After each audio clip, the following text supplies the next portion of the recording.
Ganito yan ha. So, sa baril, ano ka? Right-handed, left-handed? Right-handed. Right din ang hawak sa baril ha. Basta yung pangkalapit mo palagi sa labas. Pinapasok yan kapag ready to shoot. Okay? Pag gumamit ka ng baril, consider na loaded. Basta parang baka may bala. Check mo muna. Ako na mo titignan magazine. Ito yung pinipindot. Okay? Pag napindot mo yan, tanggalin ng magazine. Check mo yung loob. Para makita mo yung loob, hilahin mo lang. Kailangan, sisilipin mo ha.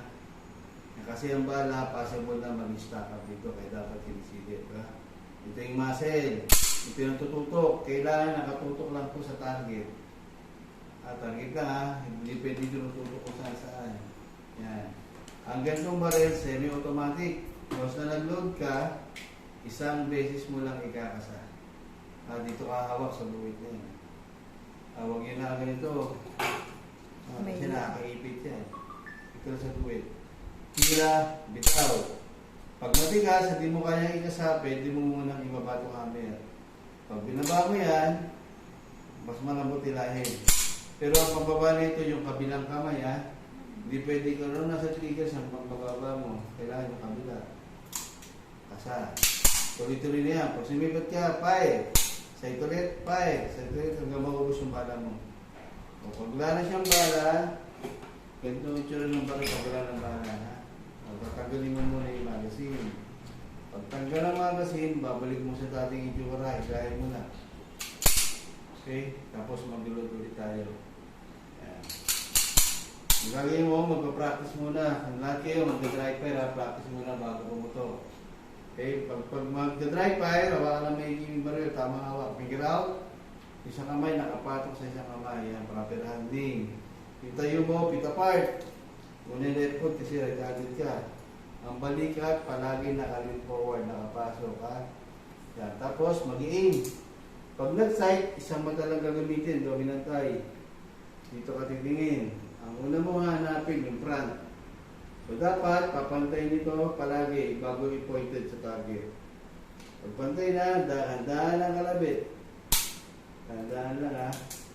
Pantay, tutok sa target, pag ready, dahan-dahan. Yan, siguro mga 3 times kayo magdadry fire, pwede na kayo mag-load. Okay?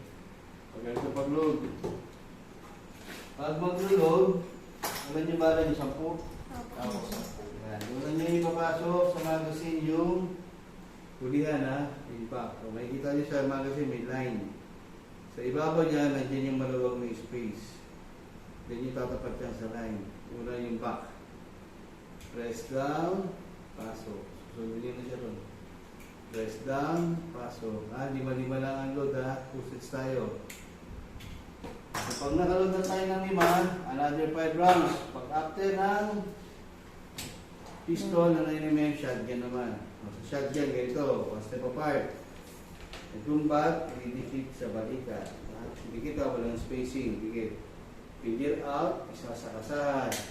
Pag nag-aim tayo, yung chin nakadikit dito sa bat, ay babaw para nakikita yung side. Tapos 6 o'clock ang pag-side. Ibig sabihin ng 6 o'clock, nakababa ng konti. Kasi pag pumutok-tok, umaangat. Tapos umaatras. Okay, yung record niya. Pag pagkasa, single shot, pump shot. Kakasama lang, pump. 1, 2. Steady, huwag gagalawin. Itulak mo lang. Kakalabitin mo na lang. Finger out. Isa ulit. 1, 2. Ready? Fire. What? Yes, sir. 1, 2, 5. Tatandaan, bawal pagsabayin ang kalabit at pagkasa. Huwag niyong pagsasabayin niya. Kasi pag nagsabayan, dito puputok yan. Dito sa sabog yan. Ito yung mangyayari sa bala natin. Asa na yung ilalim? Ito na yung ilalim niya. Wasak na. Yan yung backfire. Delikado yan kasi baka yun naman yan. Ito yung mga bakal na yan. Tumama sa atin. Ha? Kaya para maiwasan yung backfire na yan, once na nag-load, dito ilalagay yung bala sa ilalim. Ganito lang. Kunin yung blue. Tutulak mo na sa loob, ha? Dalawa. Pagtulak, position. Kasa. 1, 2. Steady. Tulak nyo na lagi. Tulak. Hanggang sa pagkalabit. Kasa ulit. Tulak nyo na. 5. Ha? Yan. So, kukuha tayo ng earmuff, salamin, tag-isa kayo. Bago pumasok, isuot nyo siya, dito na tayo mag-ano. Papapesto. Ready na tayo.